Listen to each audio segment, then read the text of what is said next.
this session is going to be on source code auditing. So, four of these people all work together on the ISS's experts. They are going to be sharing with you some of the secrets of source code auditing that perhaps aren't usually written in books and so forth. It's funny, I came in here and I said, so are you guys on the panel? And they said no, and that's because they're not a panel. All five of these guys are actually doing a presentation for you. So they are Mark Dowd. Oh, I'm going to massacre your names, guys. Nishad, Herath, Neel, Mehta, Chris Spencer, and Halvar was here this morning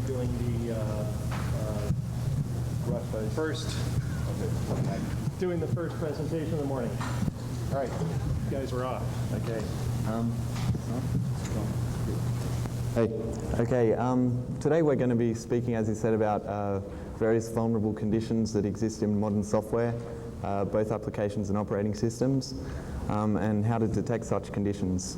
We're going to be speaking about both Unix and Win32, but pretty much a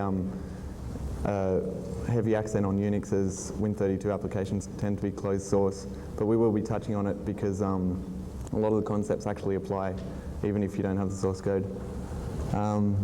We're going to be concentrating on popular APIs in both types of operating systems, as well as a couple of dangerous error conditions that programs are prone to when using C++, which is the type of code we generally audit. We'll each be describing vulnerabilities and showing demonstrations and source code from real-world applications to give people a better idea about how these vulnerabilities actually appear in practice. Some of the examples we're giving out,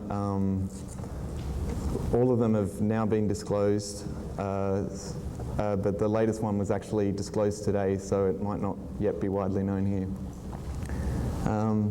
A lot of papers. So we decided to do this because a lot of papers have been brought out on BugTrack and stuff that basically describe in detail how to exploit buffer overflows, various different types, stack-based overflows, and also techniques for misusing malloc implementations to gain control of a process, and even like writing shellcode for different architectures with tips on how to eliminate null bytes and stuff. And these are all really valuable, but in order to exploit them, you actually have to be able to find the bugs in the first place, which is why we chose this topic rather than exploitation techniques, because in the past, bugs were pretty easy to find. You just had to like grep for a string copy routine or something, and it was not much of a science, but now it's a lot more difficult to locate some more subtle bugs, and the auditor must often understand the logic and mechanics of the program that he or she is analyzing. Please note that this speech isn't definitive. Finding security vulnerabilities is really limited to the auditor's imagination, really. And so what we cover here is only a subset of all possible vulnerabilities. There's also some other types that we know about and stuff, but we can't fit it all into this speech. This is going to be, we're going to basically divide the speech into a couple of different sections. We're basically going to firstly present methodology of how you go about attacking a large code base to find vulnerabilities, and then we're going to talk about various classes of bugs, and as well as tools of the trade. The main types of class of bugs we're going to talk about are dangerous library and API functions. These are pretty well known, as we said before, so we're not going to spend long on this. Then we're going to also talk about unsafe use of point arithmetic, subtle trust relationships, and also integer manipulation issues, which have been a lot more prevalent recently. So we're going to go over to methodology now with Neel.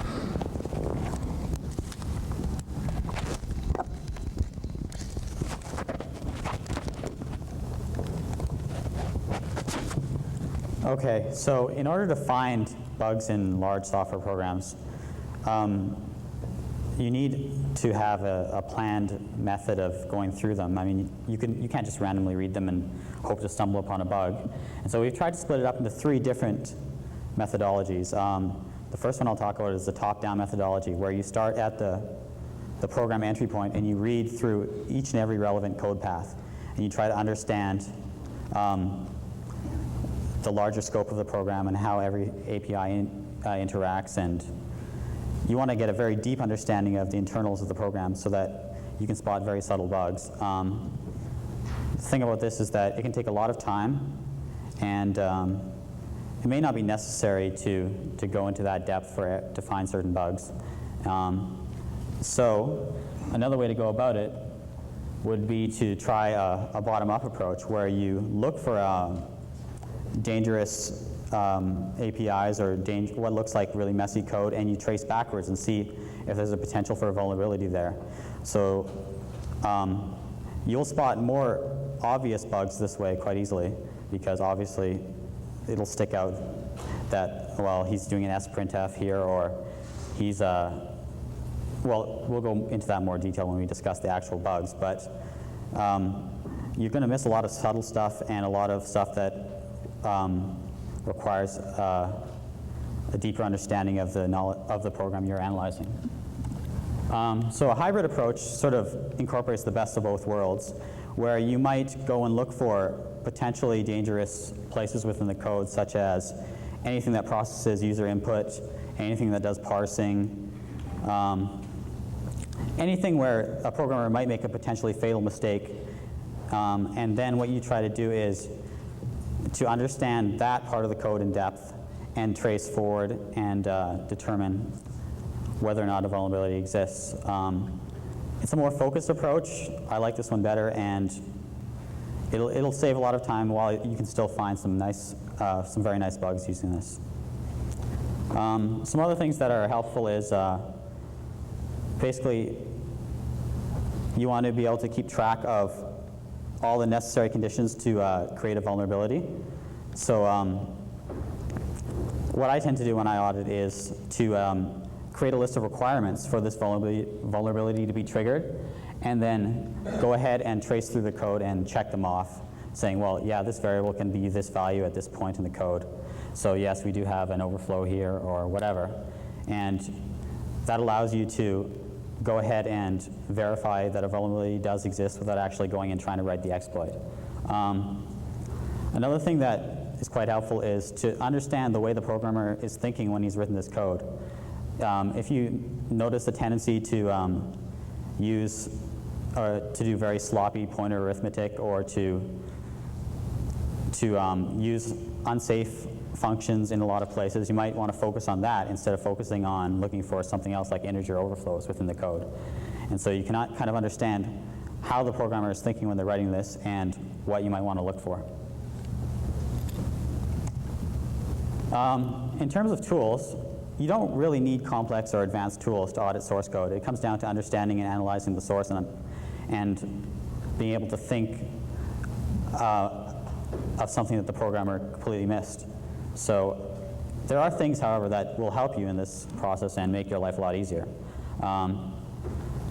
In terms of auditing, you spend a lot of time in a text editor and staring at source code there. So picking a good editor is pretty critical, something you're comfortable with. I like to use Vim. It has some features that actually help you quite a bit when auditing. Syntax highlighting is okay, I guess.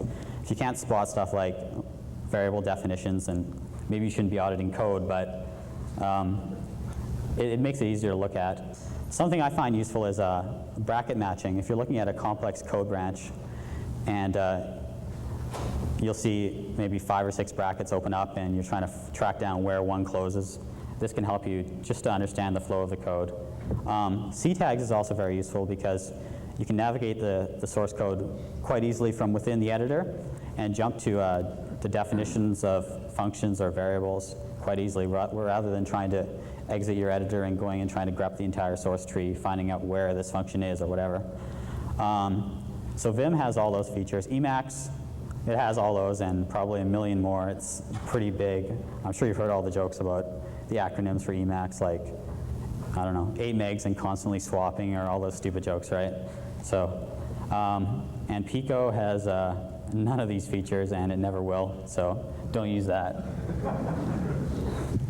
Source browsers are pretty useful too. I think Source Navigator runs on a variety of platforms. I've seen it on Windows, and I believe it compiles on Linux too. So it's quite useful. You can actually sort of navigate through the source by following where functions go and tracing from one function to another and so on. So it's quite useful. My personal favorite is cscope, and I use that a lot. You can use it to recursively search a very large source tree. I think I tried something like a 300 megabyte source tree the other day, and it had no problems whatsoever, so it's quite robust. You can locate the definition or the use of any C symbol within this large source tree.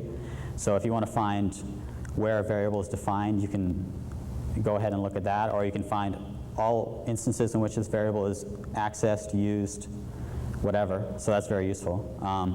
You can track all locations where a function is called, or all the functions called by any specific function. So that's quite useful. And what it'll do is it'll give you a list of all the references found, and then you can invoke your editor and go ahead and look in greater depth there. I'm sure a lot of you use this, and it's pretty good. There's some plugins for different editors where you can invoke cscope from within the editor. So that'll make your life a little easier. cbrowser is a graphical front end. I think it's TCL/TK for cscope. So if you like graphical user interfaces, give that a try. And there's some automated auditing tools out there. I really don't like them. I think they suck. If you try them out, they'll find some things, but some of them are basically just grepping for sprintf and string copy and whatever. Some of them go into greater depth. You might want to try out Splint. Has the ability to find some complex bugs, but it can't analyze the more complex logic bugs. And SQL is, I haven't actually been able to try that out, but some people tell me it's pretty good. And just one other thing that might be useful, a lot of vendors offer a CVS web interface to their source tree. And so you can go there and track recent changes in the latest releases and see when they patched this, or if they have, what subtle changes they're trying to slip by without doing an advisory on or whatever. So sometimes that's quite useful. And I think that's it for tools and methodology.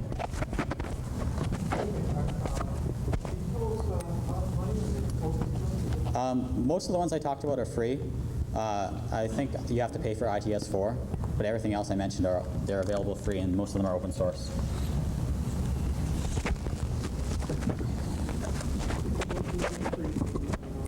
Source Insight, very good.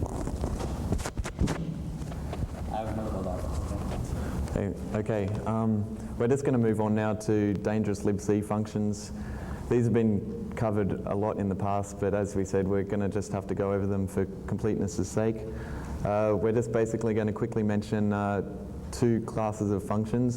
One is unbounded memory copies, such as string copy, string cat, sprintf, vsprintf, all that kind of stuff. As you know, if you've got a source buffer that's, you're copying source data that's got more data than can fit into the destination buffer, then you can influence the state of the program and the execution flow, and often get root access or execute arbitrary code. To combat these problems, a while ago there was bounded memory copy functions that were introduced. These were meant to eliminate the problems inherent with the previously mentioned functions. They usually take an extra parameter denoting the maximum size of the destination buffer, but it later became apparent that some of these functions were also quite misleading and could be used to cause buffer overflow conditions as well. We're mainly talking about these kind of functions, which have also been covered in reasonable depth in the past. The first function we mention here is string copy, which has the problem that if the source string length exceeds the maximum size of the destination buffer, then the destination buffer would not null terminate the string, which, although doesn't seem like too much of an issue, problems can arise when programmers attempt to append a null, which can result in a 1-byte overflow, which has happened reasonably frequently in the past. Copy the string into another buffer of the same size, often resulting in a 1-byte overflow, or copying or concatenating the string into another buffer when another string buffer is in an adjacent memory location, thus forming a larger buffer. The second function, strncat, has similar problems, but in many situations is more dangerous because it's misleading for three reasons. Firstly, the size argument for string strncat doesn't account for the trailing null. Firstly there's the misleading size value in strncat, which is basically, it looks like it should be the size of the buffer that you give as an argument, but it's actually the remaining length in the buffer. There's actually strlcat now, which fixes this problem. Secondly, strncat doesn't account for the trailing null byte when processing the size value, so you actually have to pass the size value as the remaining length -1 so that strncat won't append a null byte past the end of the buffer.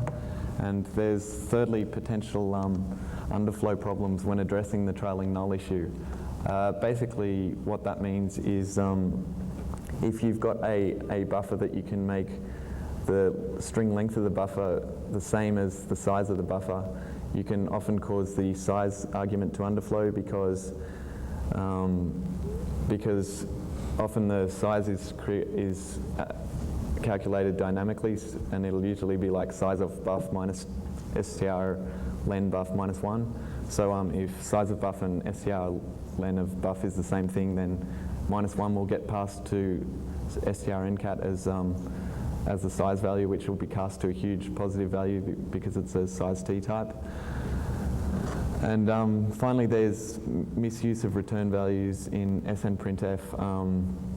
Basically, that's just referring to the fact that snprintf and vsnprintf actually return the number of bytes that it would have written into a buffer rather than what it did write, what it would have written if there was enough room. And programmers often sometimes make the assumption that it'll only return a maximum of the size of the buffer, but we'll talk a bit more about that later. So there's a few quick examples of the three strncat problems.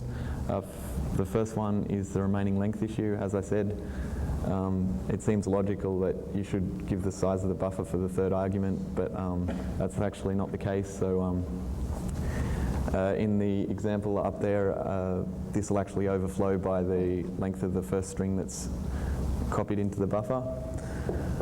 The second is the off by 1 problem I mentioned. As I said, you've got to account for an extra byte because strncat will always append a null and doesn't account for it with the size value. So in this example, it looks like they're accounting for the size, but they're actually off by 1 and can cause a 1 byte overflow here.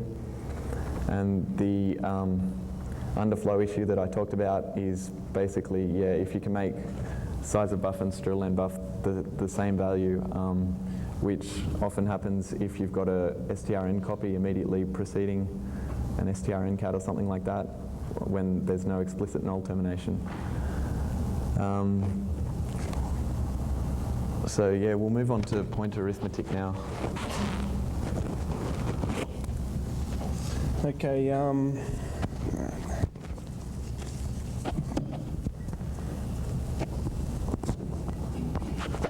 Pointer arithmetic. Okay. Memory management is a pretty important issue in C, and has accounted for a large number of programming errors which have led to remote compromise. Basically, manipulating sections of memory arbitrarily alters the state or logic of the program. We therefore need to address pointer arithmetic and show the impact it has had on software security in the past. In this section, we will examine the following issues: looping constructs, miscalculations, and off by 1 errors. Okay, first example, we're going to look at NTPD.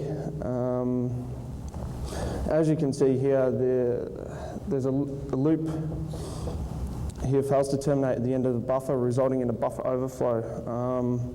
This is often caused by failing to terminate the loop when reaching the last available place in memory of the destination buffer, and in the case of strings, terminating on a null byte instead. Although this seems like an obvious error during complex parsing routines, it can be quite hard to avoid. And you see just here you've got the star TP++ equals star CP++, and that's only going to terminate when it encounters a comma, a dash. Fuck. Okay. Looping constructs, LPD. This is a char pointer overflow. This kind of mistake has been made a few times in the past. This bug is not immediately obvious as the one shown previously. However, it can be seen that, like the other bug, the end of the array can be reached without the loop being terminated. It's just a while loop here. Oops.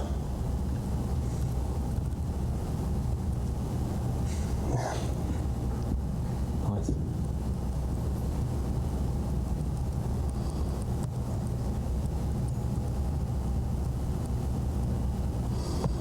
Okay, you've basically got an array of pointers which is filled with str dupe, and that's processed every time there's a opcode of 3, and you basically just have to overrun 64 elements in that array. We had to cut a lot of the code out of that example because it didn't fit on the slide, but that's actually in a while loop reading user data, so it basically gets a user string and decides what to do with it, and there's a couple of different cases that we had to cut out, but basically you can send as many names as you want and overflow a string array, and that's what that df list line is all about. That's what causes the problem. Miscalculations. Sometimes when performing a pointer arithmetic, miscalculations can be made as to how much space is left in the buffer. This can allow for malicious attackers to sometimes write outside the bounds of the destination buffer. And the bind 8 tsig bug was an example of that last year. Okay, off by 1 errors. In the previous examples, large buffer overflows were occurring due to failure to recognize the end.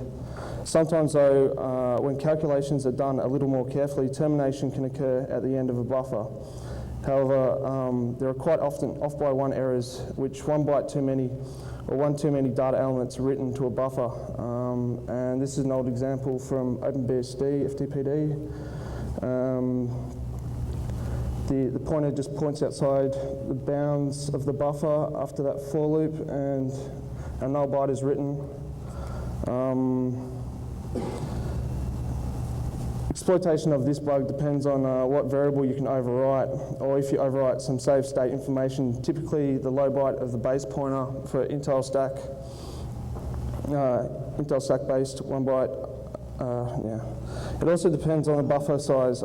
If the buffer size is an odd number, or often not a multiple of 4, the buffer will be padded with extra bytes for optimization reasons, which renders the bug unexploitable. This happens sometimes when operating systems declare common variables with odd numbers, like max path length as 255, or a buffer declared as buff max length line +1.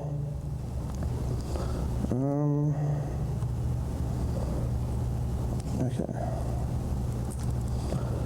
A lot of pointer arithmetic bugs can be quite subtle and difficult to spot, especially in programs that keep multiple pointers pointing to the same buffer, or attempting to keep save locations in buffers and doing a lot of memory copy operations.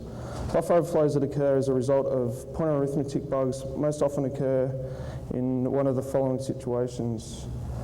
Got the off by 1 miscalculation, as previously discussed.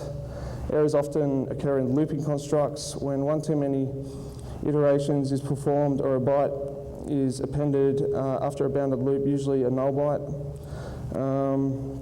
Similarly, pointer variable can be incremented to a point 1 byte out of the buffer, which might be useful to not only write an extra byte into the buffer, but also to underflow the length variable. Here's an example. This looks okay, like terminating the string after 123 bytes. And you're just using a string end copy to copy the user data in. But the problem here is pointer is incremented outside the bounds of the buffer, and then when you have this length calculation, it's going to underflow, and -1 is going to be passed as a size argument to the next string and copy. Okay. Next one is excessive pointer increment. Incrementing a pointer too far. This is like the last scenario, except the pointer is incremented multiple bytes past the end of the buffer. This may occur due to unexpected return values from a function or a misinterpretation of length remaining in a buffer. We'll look at this example for SNPrintf functions. They return the number of bytes that would have been written if enough buffer space was provided in the destination buffer. However, programmers sometimes assume that these functions only return the maximum number of bytes they have actually written, resulting in bugs such as this. That was also operates as benefits about 4 different behaviors. Yeah, well, yeah, okay. One of which is return -1 if you won't write it. Yeah. The more modern behavior is to return the amount of data it should have written if there was enough space left in the buffer. But old implementations return -1, and you'll see that in a lot of older code still. Okay. The first SNPrintf looks fairly safe. Just writes data to the buffer, but it increments a pointer way past the bounds of the actual buffer. And the next SNPrintf underflows with the length specifier due to the calculation. And yeah, that's obviously a problem. Okay. Next thing is union mismanagement.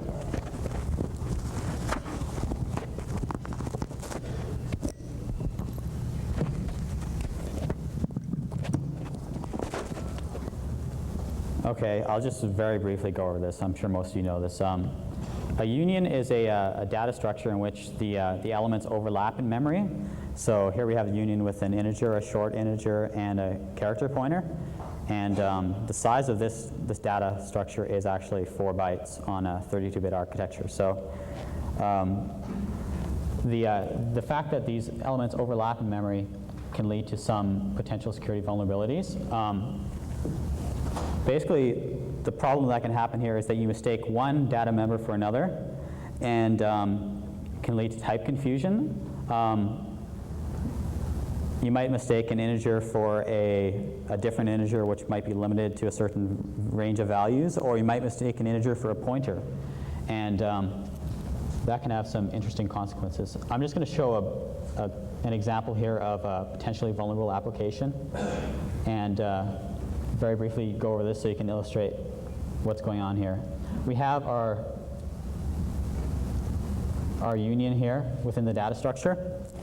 You can't see it when it's highlighted, but we have an integer within the union and a character pointer. I hope that's readable. We have a user, an input routine here that reads data from the user, and it's aware that it's processing a data structure that contains a union. So it properly processes the data structure and it stores it. It could be an integer, it could be a string. That's done properly.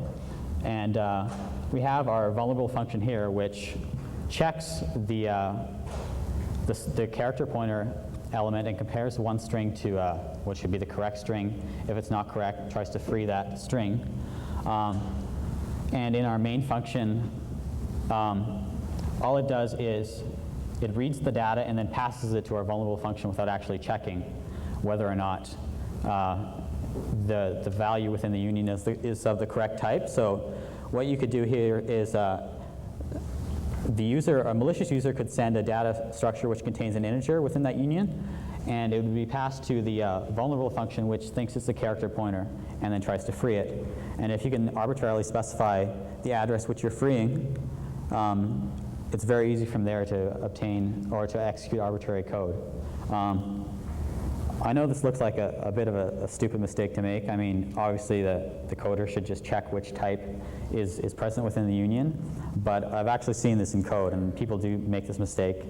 And it happens in code where the remote user is allowed to transmit data structures directly or specify quite specifically what the data structure contains. If you're trying to think about where that might happen, the thing that comes to mind immediately is RPC and the external data representation, XDR, allows the remote user to transmit data structures directly, pretty much. And it's not easy to make this mistake, but it does occur in that type of code.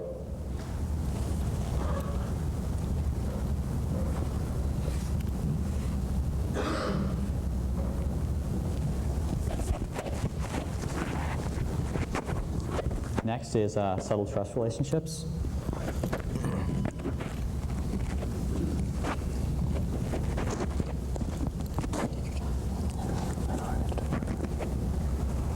Well, can you guys see me all right? Take that as yes.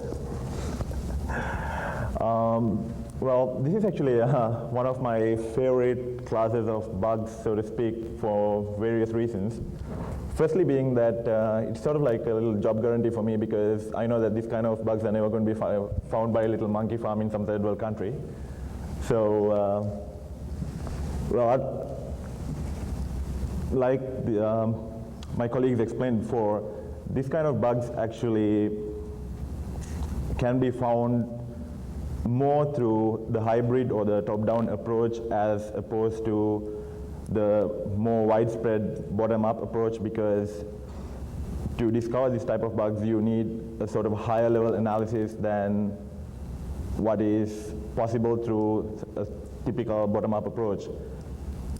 Well, there are a couple of instances or a couple of subclasses of instances where this type of bugs happen, and I'd like to sort of go deeper into them with some kind of real-life examples later on, but first I would like to present to you what these actual subclasses might be, and even though they may sound fairly theoretical and somewhat unrealistic, these do really happen, and these do happen in major software products, so it is something that we should not ignore when we are auditing software by any means. The first thing is that in complex software products, a lot of internal components interconnect with each other and work together to provide the actual application functionality, and there's a lot of assumptions that are made about how these internal components communicate with each other and interact with each other when it comes to the behavior, and this can be exploited in some situations by an external entity to sort of mislead an internal component into believing that it's doing something that it should be doing when it shouldn't be doing what it should be doing. And secondly, the server applications sometimes trust externally available information, which might not entirely be directly related to the functionality that the application is performing at the moment, but it is indirectly related in terms of whether it's going to be some client information or some third-party token describing the client state or something like that. And another big problem which you usually see with a lot of proprietary software is that proprietary server applications with undocumented protocols tend to, probably because of sheer arrogance, I suppose, but they tend to think that their client application, which is the intended client application, is the one which is always going to access the server services and not anything else. But unfortunately, there's enough people with enough talent to reverse engineer the network protocols and write their own clients, and historically there has been a lot of bugs of this type which has been discovered. And my favorite is when people actually try to do fairly safe programming without exactly knowing what they're doing. A lot of applications try to recover from errors or gracefully terminate and deallocate resources and save debug information, logging information, and whatnot in case of an error. But the fundamental problem is that when an error happens in an application, the state of your process address space is somewhat questionable. So some of these tasks you do after an error has occurred can actually lead to successful compromisation of a system like that. And of course, that's exactly the opposite of what you want. So let's first look at internal trust relationships.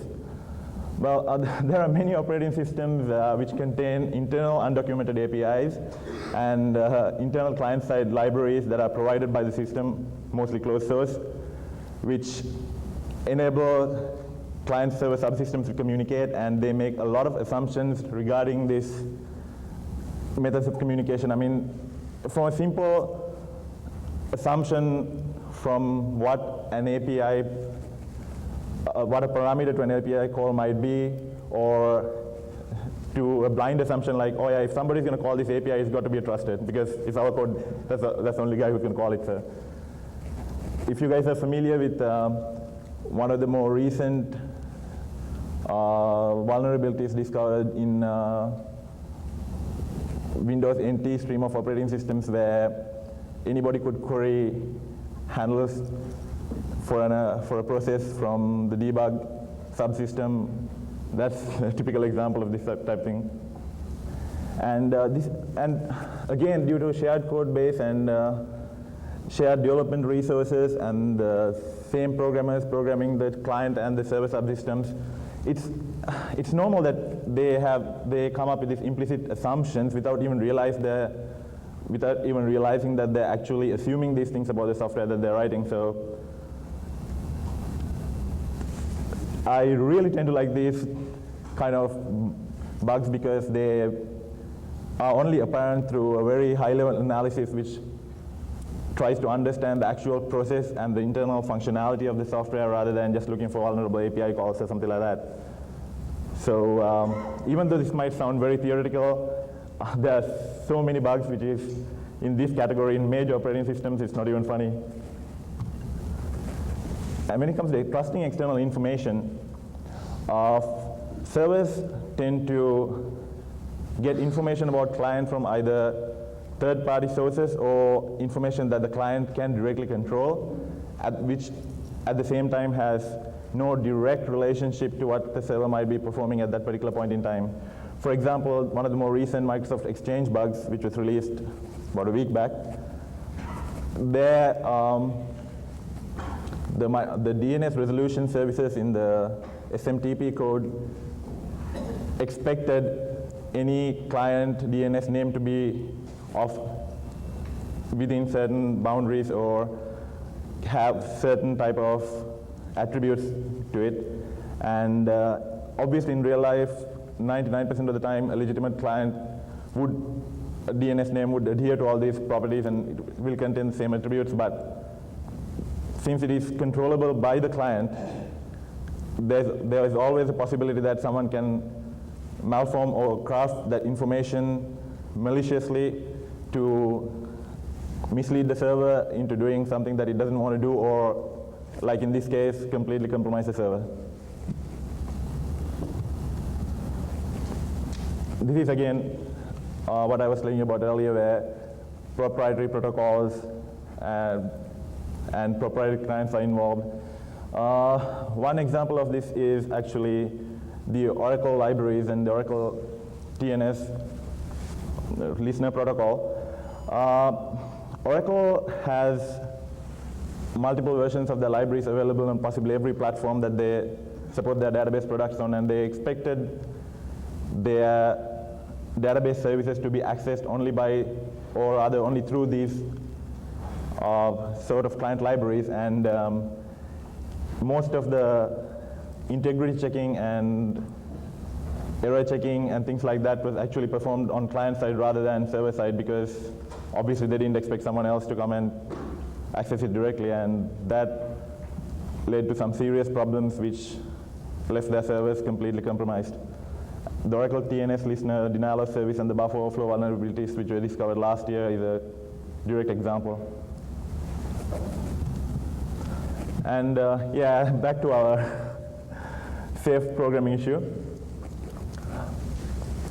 A lot of applications today which use object-oriented design principles and object-oriented programming tools tend to create a lot of entities within their code, and it's very structured, it's very nice, and in a perfect world, if something goes wrong, we should be able to clean up all our problems and deallocate all our objects and gracefully terminate, leaving a nice log to the administrators or nice debug information. file to be read by any technical support staff or whatever. But the problem is that when an error happens in an application, can we trust the contents of the address space of that process to be reasonably non-malformed to the extent that your post-error processing functionality can take place without actually either being unreliable or leading to arbitrary code execution through the cleanup routines. And in most cases, people don't realize how bad this is because, for example, if there was a heap overflow and there was enough vtables allocated in the heap for C++ objects, and it'll be very, very easy to actually override a vtable and just override a virtual destructor, which will then be called during your cleanup routine to just make sure that everything is nicely cleaned up, and at that point you'll be owned and it'll be too late. So I have seen some innovative approaches, unfortunately few and too far between, where there has been instances of a parent control application would use another application as just a sort of like a workhorse application under its sandbox complete control, where all the error cleanup and everything was done by the parent program on the child's process by a very innovative way of injecting code into the child's process. So, I mean, it might be overkill, but at the same time, that's probably the only kind of approach which would give you 100% absolute security when it comes to things like this. But at the same time, obviously, I mean, not all the software needs this level of security, so it's entirely dependent on the intended use of the software and how secure do you want it to be. Well, I guess that's about it. So now we are moving on to integer manipulation.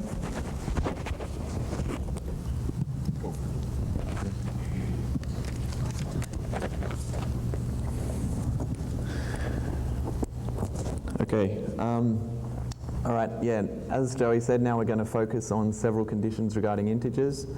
Integers are interesting to us because they're often used to store data lengths or calculate remaining space of buffers, both fixed length and dynamically allocated ones. Therefore, if we can manipulate these integers, we are sometimes able to misrepresent how much space is allocated or available for the program to use and trigger a buffer overflow condition. Although the result of these types of attacks are memory corruption in some form or another, they are not your standard buffer overflow. The simple buffer overflow conditions that people talk about usually occur due to failure to account for size at all, whereas integer manipulation is more of a logic flaw, usually exposing some boundary condition that the program has not really accounted for. We're going to really just talk about three things here, which is signed and unsigned integers, different sized integers, and integer wrapping, which is overflowing and underflowing integers, that I touched a little bit before on with str, ncat, and so forth. Okay, now firstly we're going to briefly talk about how integers are stored in a program very quickly. They're usually 32-bit on a machine, but it depends on the machine. We'll assume they're 32-bit here, and they're also implied to be signed, so it can be positive or negative unless the unsigned qualifier is explicitly used. I don't know if you can see that table there too well, but it's just basically a list of the maximum minimum values for 16-bit signed, unsigned, 32 and 64-bit values that integers can take. The limitations and peculiarities of the integer data types can sometimes produce results that were not expected from a calculation. We'll show that these can be used for remote exploitation in a number of scenarios. So I guess we'll first talk about signed and unsigned integers. Often programmers use integers for sizes of data fields or space remaining in buffers, as I said before. If an unsigned qualifier is not explicitly used, then the integer will be signed. This doesn't usually make sense to have a negative length value for something unless an error is indicated by returning -1 from a function. And we can often use this to our advantage. Usually integers can be entered in, negative integers can be entered into a program incorrectly in one of two ways, which is, the first is the protocol in question uses the length specifier controlled directly by the user, which fails to check if the value supplied is less than 0. And the second is a calculation is made based on some user input, which can be affected in such a way to make the result less than 0. When a negative value is given to a bounded copying function, they're often cast to positive values implicitly, which is usually a huge number. This number is often so large, in fact, that exploitation of these bugs can be sometimes quite difficult, but it depends on the target program. We'll sort of mention this a little bit later. But basically, we've got an example here of a sign bug. You've probably seen these a little bit recently on BugTrack and that kind of thing. They're useful, as I said in the previous slide, for evading maximum length checks and stuff like that. The best way I could think of was to show some example code, which you've got there. Basically, the program's getting an integer from the socket and checking if it's greater than 256, and if it is, it's exiting, and if not, it reads it into a buffer. The problem is because the integer is not explicitly declared as unsigned, we can pass a value like -1, and a signed comparison will occur, and the program will think, great, this is like less than 256, we can do the read from the socket and copy much more data into the buffer than in fact we want to. So sign issues are often quite subtle, and holes of this nature have gone undetected for a pretty long time. As can be seen from the example, they're very useful for evading maximum length checks and still being able to send more data than has been allocated. Different sized integers are, as the name implies, integers of different sizes are sometimes used during calculations. Implications of this can include values, 32-bit values being assigned to 16-bit variables, and they can become truncated, and also they can change sign. For example, a 32-bit negative number can become a 16-bit positive number, or a 16-bit negative number can be is not sign extended when it's stored in a 32-bit variable. This might seem really silly, and you think, like, why would people ever do this? But it actually occurs in some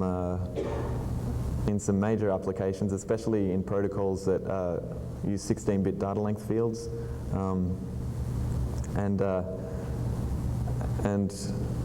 they're often quite subtle to spot because the 16-bit values are stored in like big structures, and you've got to look at a lot of the code to actually realize what's going on and stuff like that. So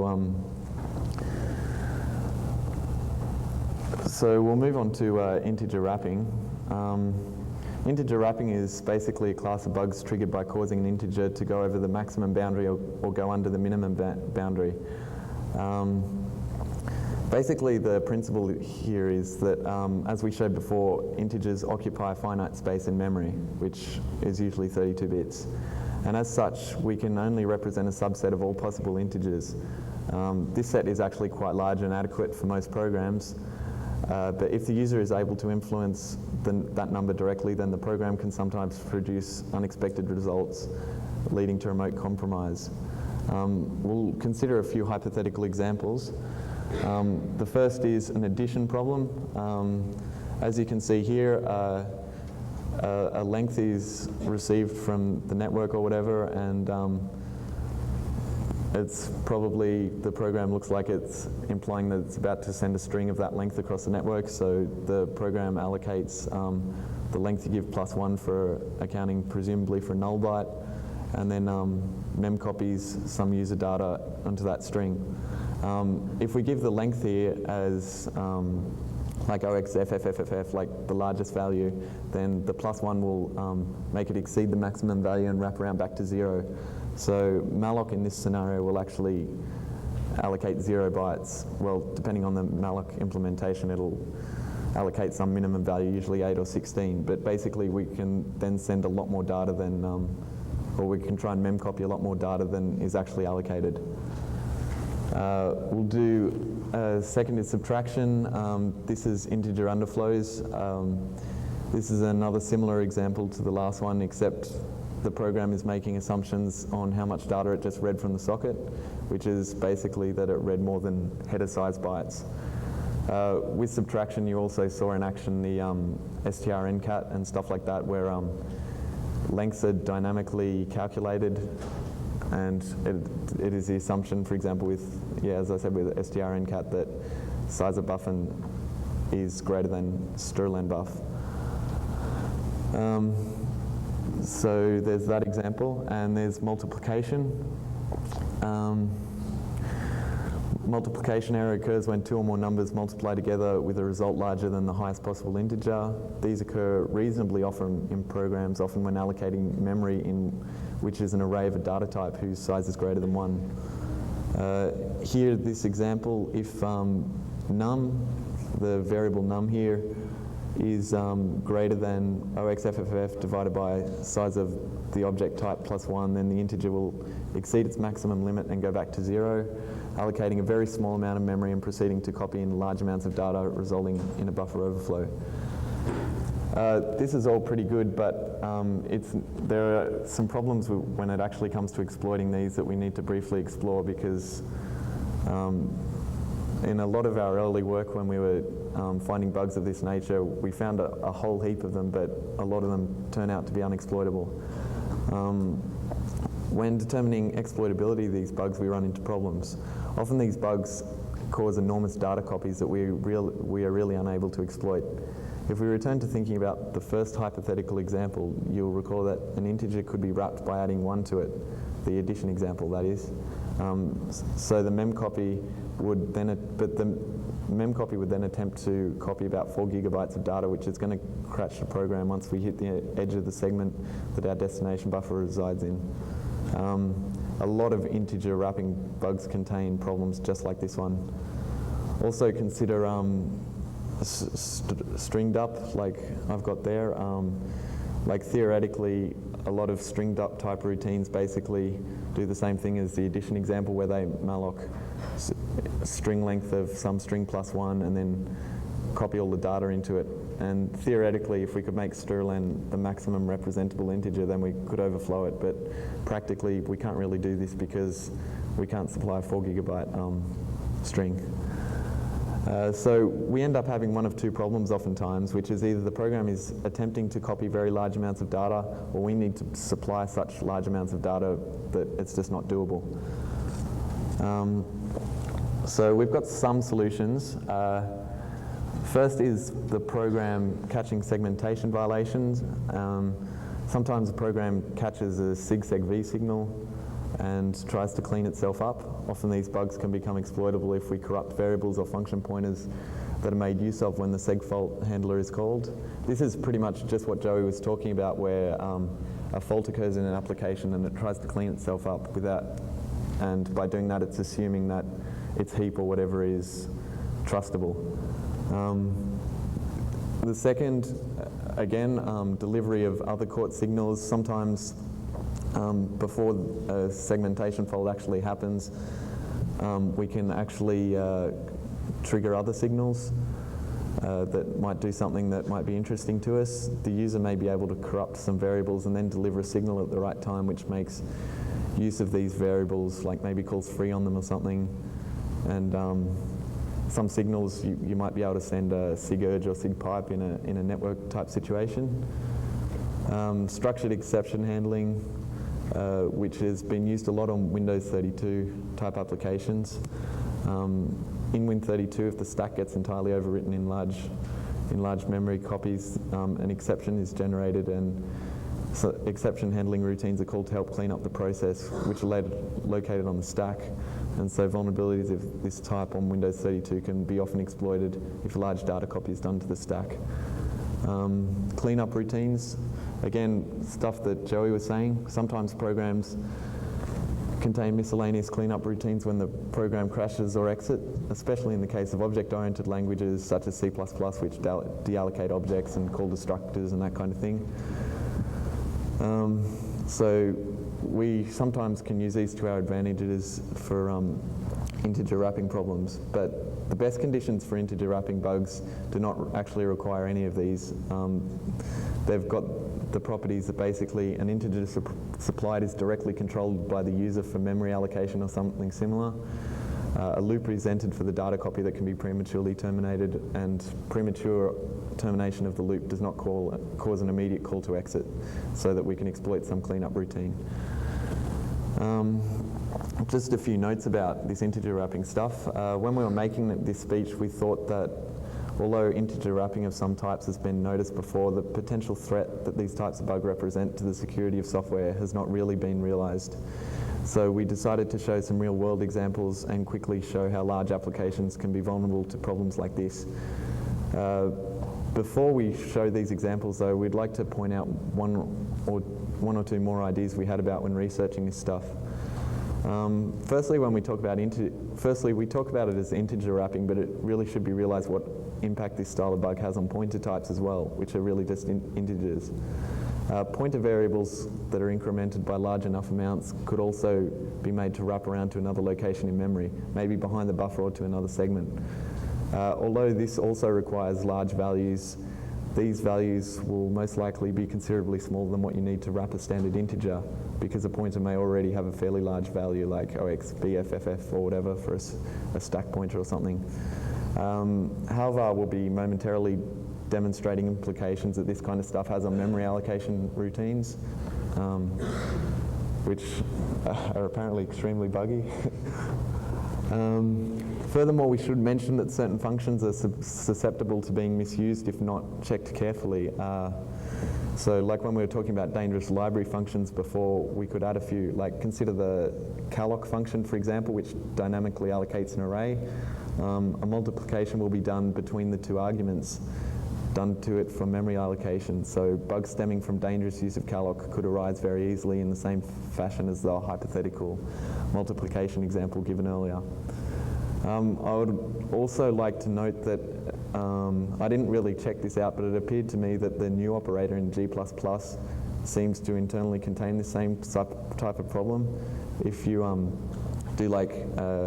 if you allocate an array using the new operator of some data type whose size is greater than 1, and a user can control the amount of data elements allocated, then you can usually cause G++ internally to allocate a very small amount of memory,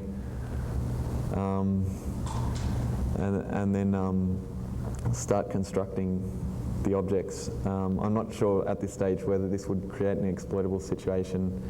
It depends on the constructors of whatever data type it was that was being allocated.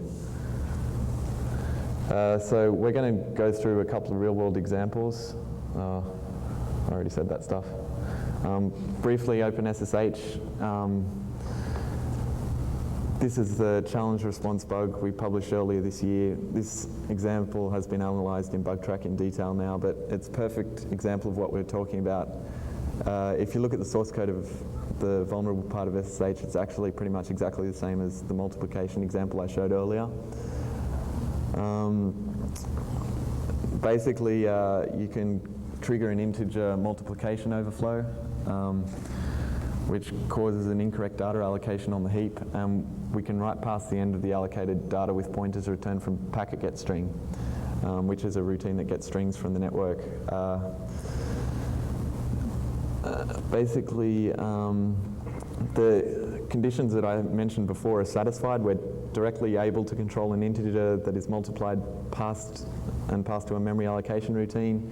We enter a loop that we can prematurely terminate, and although this causes a call to exit, some cleanup work is done before exit actually occurs. And it really stresses what Joey was saying earlier about deallocation routines and stuff actually causing vulnerabilities rather than making the process safely exit, because if they didn't clean up in this situation, it wouldn't have been exploitable. But because they did, it ended up being not only exploitable but very trivial to exploit. So what happened was, it turned out that prematurely terminating the loop, we could override a fatal cleanup function pointer with a pointer returned from packet get string, and basically, in OpenSSH, they had this fatal cleanup structures which had a function pointer and a pointer to some data that it wanted to clean up. And because we can overwrite the function pointer, what happens is when OpenSSH, the integer overflow actually occurs because it allocates a table of character pointers, and as we're overwriting them, it runs out of data in the packet, so there's a premature termination of the loop, which calls fatal, which calls the function pointer, which we overwrite. So when OpenSSH is trying to clean up its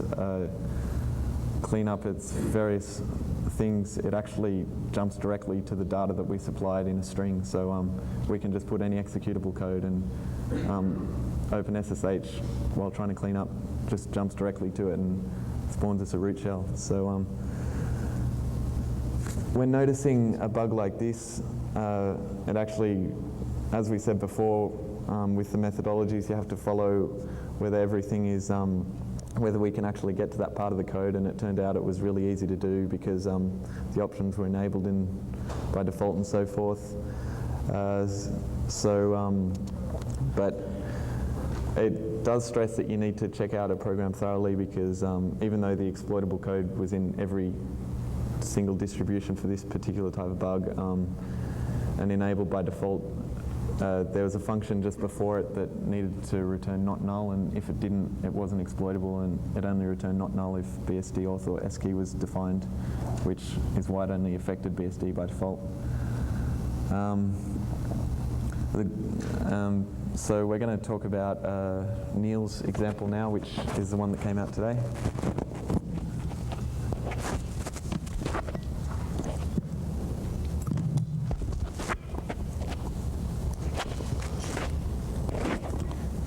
Okay, this example here is the XDR array prototype, which is used in Sun RPC, and this has all the perfect elements of a multiplication integer overflow. If you'll see, we can directly specify the size or the number of elements in the array being transmitted, and a lot of RPC services allow you to transmit unlimited size arrays, so the check for maximum size there is completely bypassed. It then multiplies the number of elements in the array by the size of each element, and that's where we create an integer overflow, and then it goes ahead and allocates the extremely small amount of data. And farther down, you'll see that it goes into a loop, a for loop, where it tries to read the number of elements that we specified from the XDR stream. And if it runs out of data within that stream, it'll just return an error condition. So we don't run into any problems with copying a huge amount of data there. Well, just going back to some of the stuff I talked about earlier, if you had actually, I don't know if you have, if you had absolutely nothing better to do, if you had checked OpenBSD CVS yesterday or the day before, this was actually patched in this before the advisory went out. So I don't know, people track these things and they can spot these things a little early. I don't think I have the exploit code. Actually, maybe I do. Yes, I do. I'll just very briefly show you what's going on here. The key part of this exploit is the number of elements that you pass to this routine, and you pass a value which is 1/4 to the 1/4 of the maximum integer plus some other data. So when it's multiplied, it comes out. The size of the elements are 4, so you multiply it by 4, it comes out as a little bit over the maximum integer value. It's wrapped to a very small value, and we allocate way less data than we should.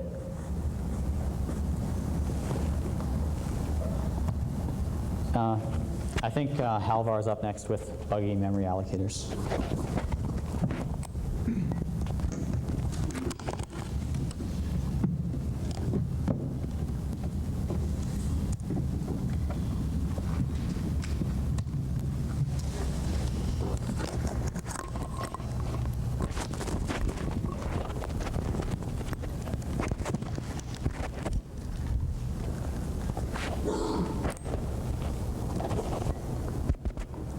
everybody hear me? No?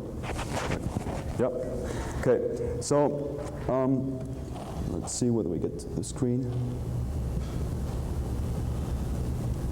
Okay. Well, around about last year, I was, last year this time, I was speaking with Chris about auditing or gathering statistics on which library call would be the most frequently used one, and then trying to find a bug in that library call. And well, it turned out we didn't even have to gather statistics because it seems that malloc is among the most used library calls in any application. And malloc frequently handles user influence request sizes, as we've seen. Now, the problem with malloc is that many applications or many large server software implements their own malloc in order to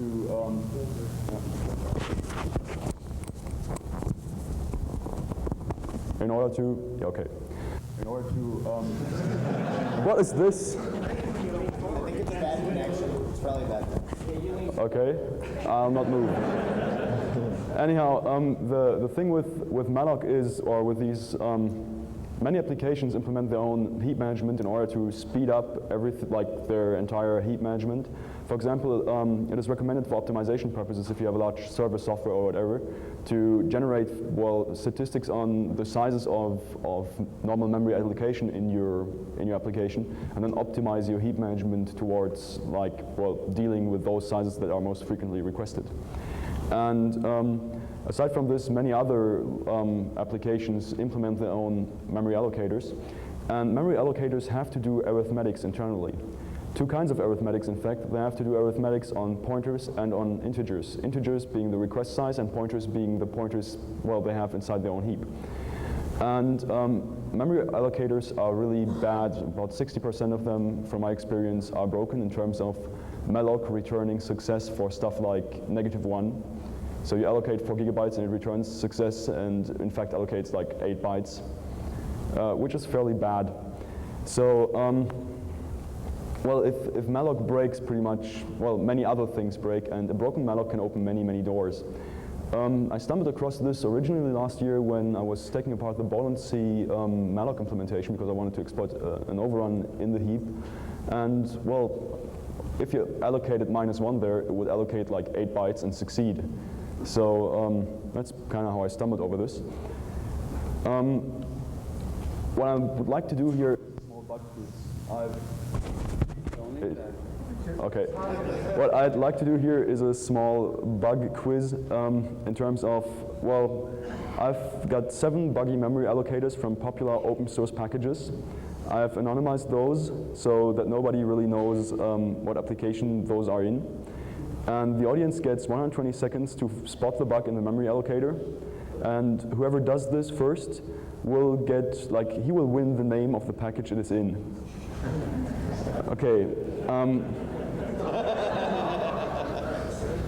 Ready? Well, can you borrow me your watch? We have a special John McDonald rule, only 1 prize per person.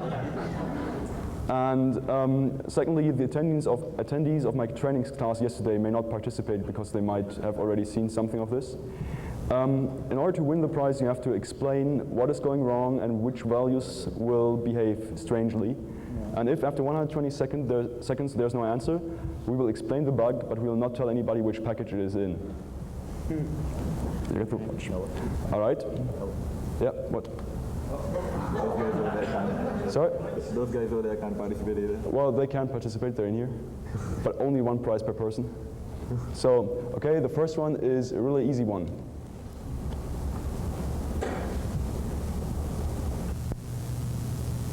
Raise your hand. Raise your hand once you're ready. Time? Down here. Oh, there's a hand, okay. Yep. It's simple multiplication. If you pass in 2 unsigned logs that are big enough, you'll overflow and loop around, and you'll end up with something that's less than X amount, X size, whatever that is. And instead you'll return some interesting number that's actually unemployed. All right, well, that was correct. The trick here is that we have a multiplication in the check. If size times number of items, If you make that wraparound at 32 bits, you'll have a fairly small number. Well, it'll be smaller than max Kellogg size. And then when the, function returns, it'll allocate a way smaller number, and the application will think it has some huge array of structures or whatever, when it doesn't. Okay, you've won a name. Please come to us after the speech. All right, next one.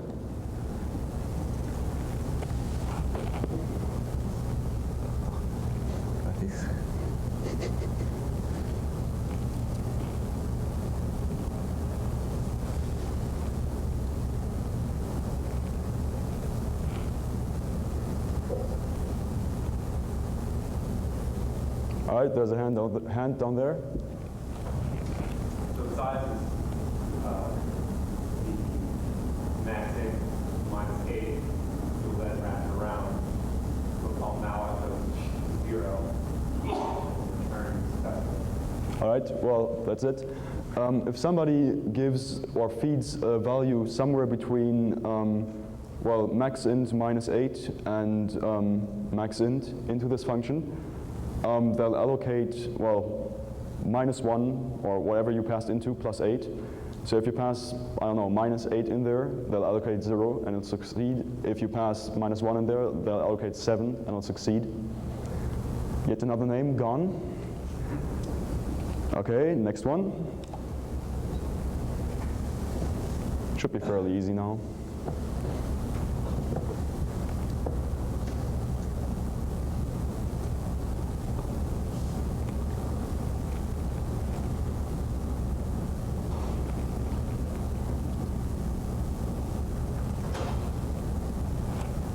Yeah. Would this be another simple addition one based off of the user supply variable size? Yes, this is yet another simple addition based on the user value size. Okay, yet another name gone. 3 out of 3, not bad. This one is a little bit trickier.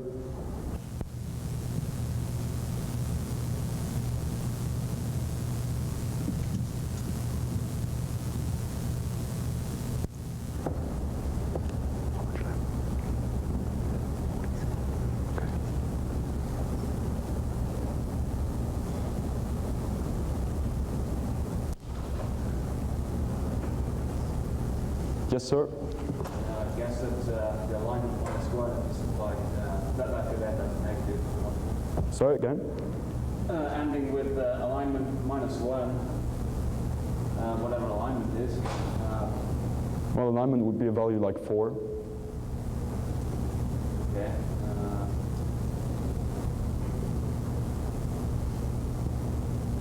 I think the time's over. Is it? A few more seconds. A few more seconds, okay. Oh, yeah. You can get an overflow on the unsigned, because n is an unsigned n. Okay. N is very large, Yes. then adding alignment minus will wrap around, and then minus 3 would turn into a negative. Why would it turn into a negative member? Because it's still being assigned like n. Well, try to explain again. I'm not sure whether I understand what you're saying. Alignment is 4. Yes. N is max unsigned n minus 1. Okay. Then when you add that, it will wrap around. The addition will give you a 2. Yes. And then minus n 3 would give you a negative number. Will it give you a negative number? I think it should give you a 0. Sorry? Just rounds out. Well, Depends on how close n is to max n. Max unsigned. actually, I think, well, this is partly correct. You'll still get the name, but what's happening here is that n is being rounded up to the next even border. Like, for example, or not even, but to the next 4 bytes. So you'll never get a negative value here. But if you pass in like minus 1, they'll round it up to 0. So they round it, and then a 0 size allocation will happen. Well, I think we'll give you the first half of the name. All right. More fun.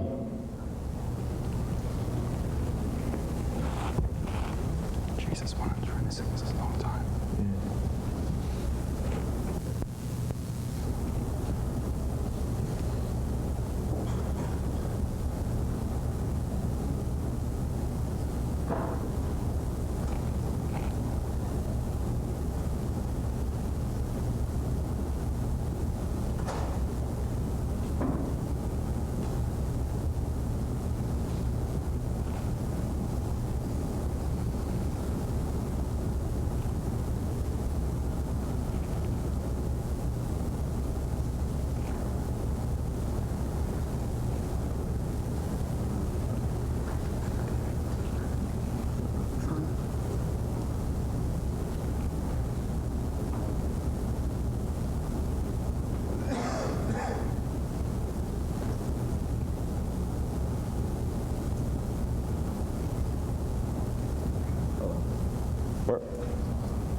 Oh yeah, right? If size is very large, then NP is going to wrap and cause some interesting side effects from that point. Can you be a bit more detailed on that? Okay. Basically, if size is very large, then NP is going to actually be less than active first val, and so then NP, then your if statement will succeed when it shouldn't, and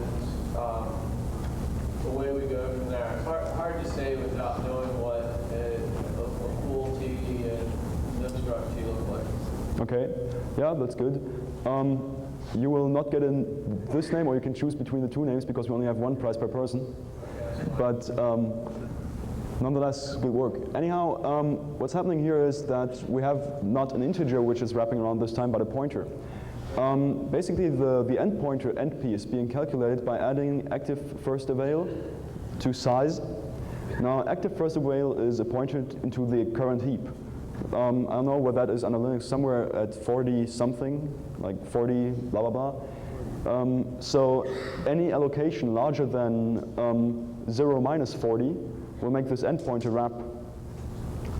So this will actually behave incorrectly for a very, very large number of values going in there, not just like -8, -7, and so on, but like for a few million different values, this will not work properly. So if you put a too large value in there, NP will wrap, NP will be smaller than active NP, and it'll just return the first avail pointer, and then corrupt the next first avail pointer, which the next allocation will get. So this is a fairly complex bug. Do we really have 6 out of 6 so far? Okay, well, last one for today, and my personal favorite.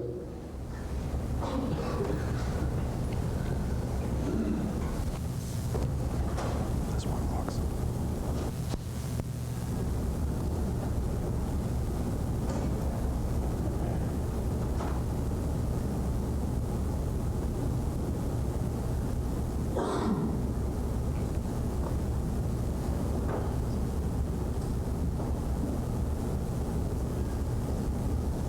Got it? Well, we got the allocation problem, but if request side is 1, it'll generate it divided by 0.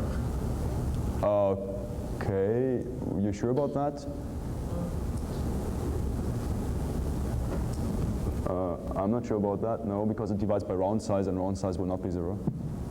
So, time's ticking. Oh, sorry. Okay. Well, request side is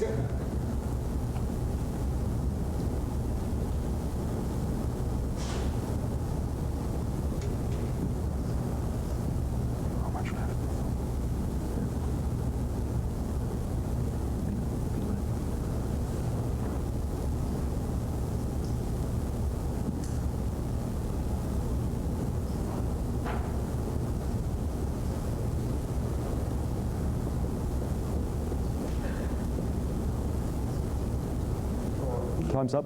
Oh, wait. Oh, sorry. Isn't it like, well, the first thing it's doing is dividing between by round size, but then it's multiplying by round size. So you can still give a very big number in request size. You will still wrap around the new first available, right? Yeah, but what will happen afterwards? Okay, so time's up. I'll explain this for a second. This is a bit trickier. What happens here is the program rounds up the request size to the next even boundary, and then it'll check if request size is smaller 0. So if you pass in a negative value, obviously this will screw up badly. Well, the trick here more or less is, let me think, oh yeah. Trick here is that you will, well, if you pass in the largest positive value before it passes into the negative one, it'll round up and become a negative number. So size will be negative, but request size is being checked. So request size is positive, and size wraps around into the negative, and then screws everything down there where the new block is issued, and that must have a negative size. So this is a trickier one, and it's one of my favorite bugs. I'll frame it and put it on my wall. Are there any questions concerning this entire speech so far? Oh, yes, please. You mentioned earlier that the automated auditing tools aren't very good at all. Do you see any hope of developing automated tools that can catch the types of complicated vulnerabilities you talked about here? No. The question was whether I see any hope of developing code that can automatically detect, well, really complex bugs. And I really don't think that is going to be possible. I think there is a lot that you can do with, like, to find simple bugs, and there is like a lot of potential to write good source code analyzers, which are about a zillion times better than the super grep we have currently. But for the really complex ones, you'll still need a human to look at it and like find the logical flaw. For example, these things where clients are being trusted, or other weird things happened that Nishad was talking about earlier. You can't detect those automatically, I think. The problem is to not just like detecting the complex bugs, but also determining whether the code paths can in fact be reached. Did everyone hear that before? No. Well, the problem is not just detecting complex bugs, but also whether those conditions can actually be triggered by a user or something like that. So even if they could detect some pretty complex type bugs, it becomes really difficult when you're trying to figure out whether a user can actually manipulate values in such a way, like setting flags and having certain characters and stuff like that, to actually get to the right place where that code can be executed. So that's a big problem as well. That only affects black guys. White guys don't care. Oops. Just fix the down box. I mean, if you've got buggy code, then just fix it. Don't worry about whether or not it can be reached. It takes too much time to figure out whether it can be reached. You can fix it in less time than it takes to figure out an exploiter. So just fix it. That's up to the software maintainers, I think. Yes? With the trusted client server application, would you also expect to see some byte ordering, integer byte ordering vulnerabilities? Well, if they don't use NTO, net2host is short. What's the question? Well, the question was if we have, if we have a client-server environment, whether we don't also see, endianness problems, probably stemming from the fact that one of the two sides doesn't use net2host short or net2host long. On the one hand, I think those are definitely, or could definitely be a source of bugs. Then again, code that has these kind of bugs wouldn't be functional in the first place. So I don't know how many of these sneak through quality assurance, but there's amazing stuff coming out of quality assurance, so you never know. Any other questions? Yes? Well, the quiz will not be posted, I think, but the rest of the thing will. Any other questions? Yes, sir? We guess the names of packages with debugging application routines and run our guessing events here? If you want to, yeah.